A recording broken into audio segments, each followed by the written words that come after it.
What's up, guys? Welcome to Daily Dose of Reddit. This is your host, Zach, and today's subreddit is r/EntitledParents.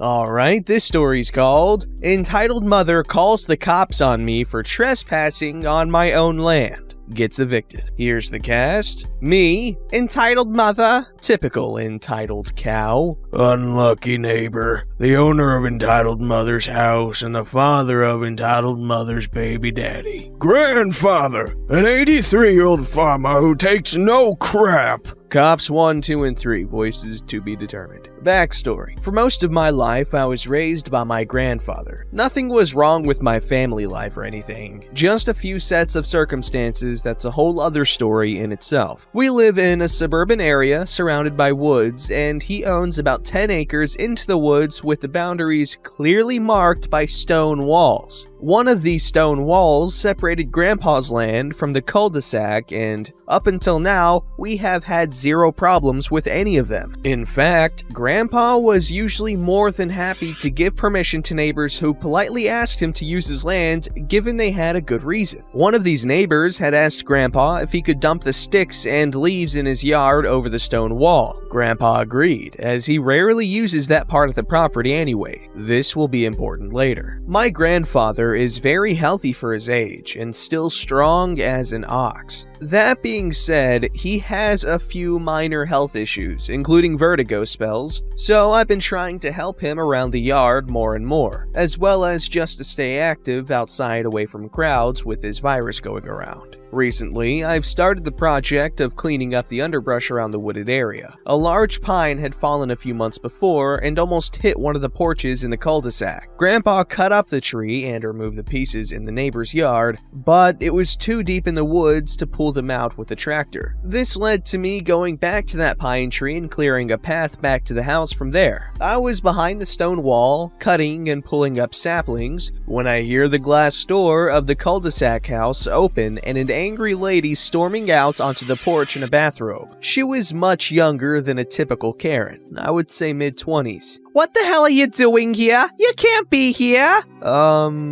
Why not? "Because you're trespassing, dumbass. You think you can just hang out in the woods behind my house with my kids inside? Get the hell out of here before I call the cops." At this point, I'm just looking at her, trying to figure out what to say. I mean, I get it. It can be a little weird seeing someone in the woods behind your house if you haven't seen them before. "Ma'am, I'm sorry if I scared you, but my family owns this part of the woods. I'm just cleaning up back here. Remember, me and Grandpa were back here a few months back to take care of that tree that fell down? I just need a clear path so we can get it out of here." At this point, I thought it was purely a misunderstanding. "Don't be ridiculous. Those were laborers my boyfriend's dad hired. You don't own the land. My boyfriend's dad owns all this." She gestures with her hand. "Now I'll tell you one more time to get out before I call the cops." Now I'm thinking I might be dealing with a genuine idiot, as outside Grandpa's boundaries, the woods are owned by the town water plant and don't have public access. But I'm also taken aback that she referred to us as laborers. Guess you're gonna have to call the cops then, because I ain't moving. I don't care what you, your boyfriend, or your boyfriend's dad says. I shrug as I lean back against the wall and pull out my phone to call Grandpa to tell him where I was. He tells me he'll be there in a few minutes and to hang tight. She then dramatically proceeds to call 911 and tells them there's a shady individual on her property refusing to leave and she's afraid for her life. I start getting nervous at this point, even though all I have on me is a hooked branch cutter. So I call up the police non-emergency number, briefly explain the situation as just a land dispute that got out of hand, and that I'm unarmed and waiting on my own property, and that I have never left my property. He assured me that it would be settled when the officers arrive, which didn't help my nerves. Just then, I hear Grandpa pull up and see him walking through the yard towards us. "What? Stay back! You can't come in my yard!" "Oh, keep your mouth shut, you dumb broad." He growled as he walked over to me and climbed over the wall so he was on my side. "Now, who the hell do you think you are, and why are you yelling at my granddaughter?" "My boyfriend's dad owns all this, and both of you are gonna get arrested for trespassing."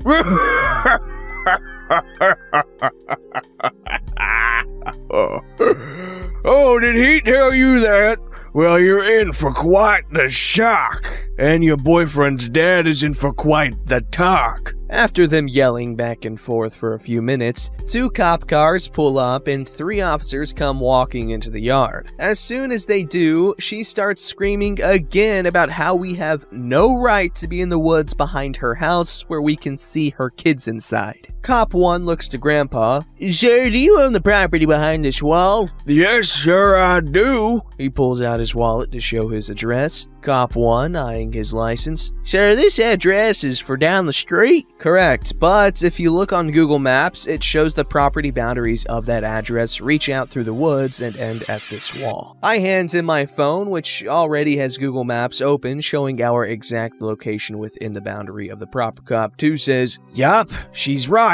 So, what were you all doing back here if you don't mind me asking? We explained the situation of the tree and how we were working to remove the remnants. Meanwhile, the other officer was taking a statement from Entitled Mother. I know the owner of this house. He's a good guy. I give him permission to dump his leaves and stuff behind the wall. But I've never seen her before, so I don't know where she got those crazy ideas, but I'm definitely gonna have to talk with Neighbor's first name. when he gets home. She already called him up and he's on his way now. Do you mind sticking around for a while until he gets here? Sure, we ain't got nothing to do. The cops walked us to Grandpa's truck where we waited about 10 minutes for unlucky neighbor to pull in. When he did, he immediately walked over to the truck. Grandpa, OP, what's going on? Someone was hiding out in the woods. Are you okay? Did you see him? To clarify, we have had an issue in the past with people running from the cops and hiding in our woods. It took a second for us to realize he thought that maybe Entitled Mother saw one and we came to chase him out. Not exactly. At this point, 2 cops are around us again, but being 2 old guys who obviously pose 0 threat, they're noticeably relaxed and kind of let them talk it out. Unlucky neighbor explains that Entitled Mother is his granddaughter's mother and his son had made some mistakes, and currently both were staying with him until they try to find a place of their own. He thinks maybe his son told some lies to make him look better. Well, I hate to say it, but your son made some big mistakes. She's crazy. Oh, you have no idea. The other cop is still talking to Entitled Mother, who won't stop screaming about not wanting us being able to see into the living room, especially Grandpa, a creepy old man.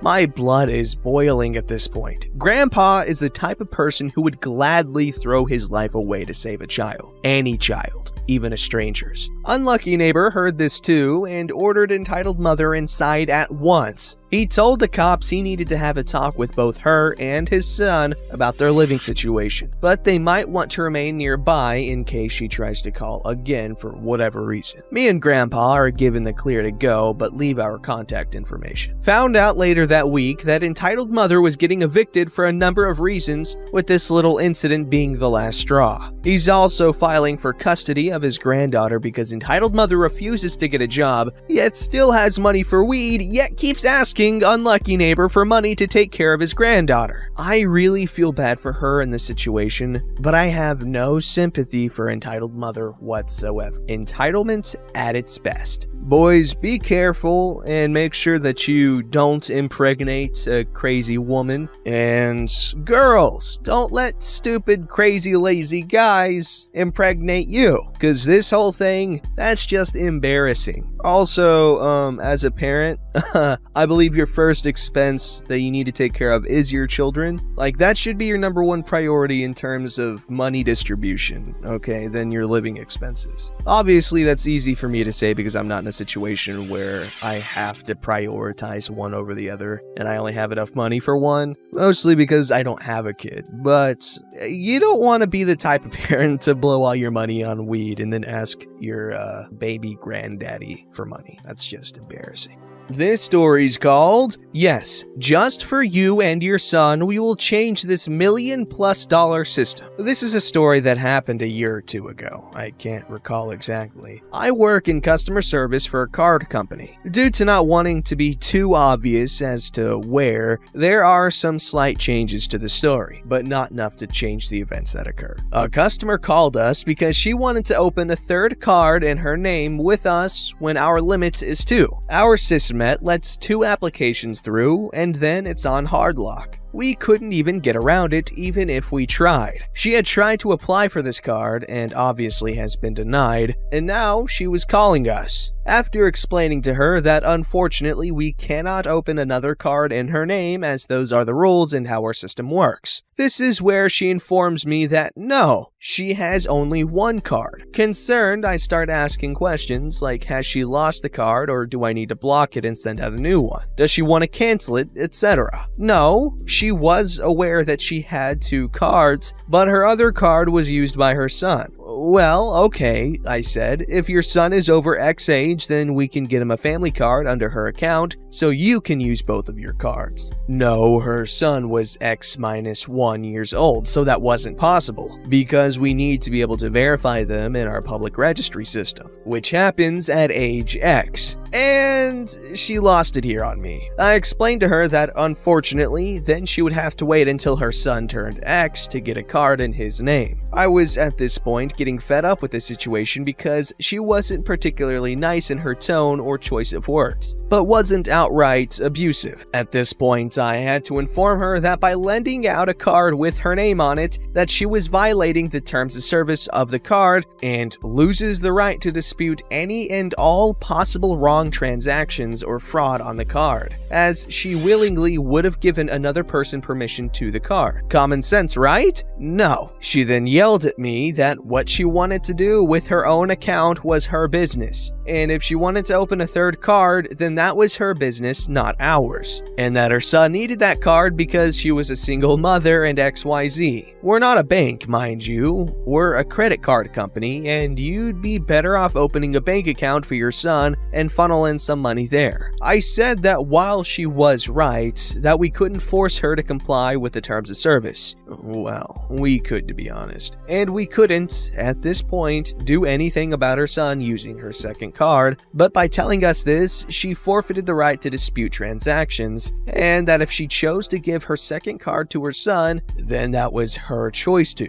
But we have already opened a second card for her, and our systems were not compatible with a third one. The application would not even pop up for us as the system automatically deletes it as a duplicate. She was furious with me, threatening to close her account and wanted to speak to a manager. Here's something I'm glad that is different in my country and culture. The demanding a manager is a weak request, and doesn't mean you have the right to speak to one. Honestly, my manager at the time had no clue about anything we did, and you just speak to another colleague about it. So I just told her that was unfortunate, that whenever she wanted to close her account, we were just a call away. And I was not going to register a complaint because this is clearly stated in our terms of service and how our system works. Honestly, I love telling people who threaten to close their account that I can do it right away, or just how easy it is, because so many threaten it thinking they will get their way when we honestly don't even care. So many people change their minds immediately. I'm quite brash, rarely say sorry or anything in calls, so dealing with entitled parents like this, who think they can do what they want and not face the consequences. Do they honestly think we'll cover any potential fraud or disputes on the account when she gave the card to her teenage son who could have done anything with it? Or that we'd change $1 million to $1 billion computer system and back office / workflow management just for her? When realizing I was not sympathetic to her complaints and that she was getting nowhere, she hung up on me, and I don't know what she ended up doing.